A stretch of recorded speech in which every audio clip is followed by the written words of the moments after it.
Are you clear with where you want to go? Think about it this way. Take some time, write it down.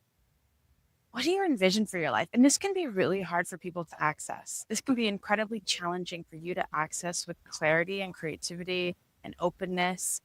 What is the life that you want to live for yourself? If you've already succumbed to so many limiting beliefs, think about what would I do if I had no limitation in the world, if there was no potential failure, if I had no lack of resources, what would I want to do with my time, with my life? What if I had everything available to me? All the money, all the access, all the resources, all the time in the world. What would I want to do with my life? Take a step out of that for a moment. If I had all the success and all of the status and all of the money and all the things, what would I want to build? What would I want to do with my time? Who would I want to spend it with? How would I want to spend my mornings? This is super important because ultimately, what is the point of building any business if it's not to support a grander vision for yourself, for your life, for your community? And this is why connection is really important, because we're connecting via online.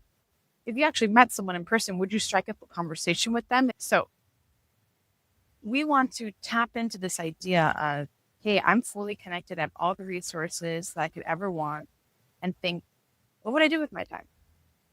Would you actually spend your time working, or would you just be on the beach enjoying pina coladas?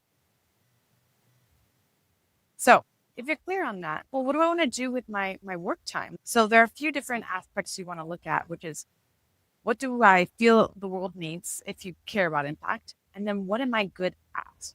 How can I provide? Spirituality, finances. Once you get clear on all that, now we know where we're going. What steps do I take to get there? But there are so many different ways to get there, so many different avenues, because they're not all the same. So you would weight out, high, medium, low. You would write out for each of those factors, the weight of those factors. So is impact higher? Is it a high, or is it a low, or is it medium? Is your ability to do the thing really important to you, or you don't really care? You'll just hire the people. You can put that as a low.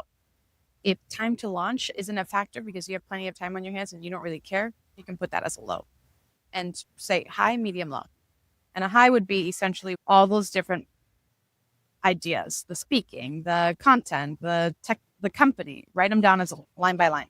And then what we're going to do is write all of those different factors across the top as columns, time to launch, impact, etc., and start ranking those high, medium, or low. And you fill them all out.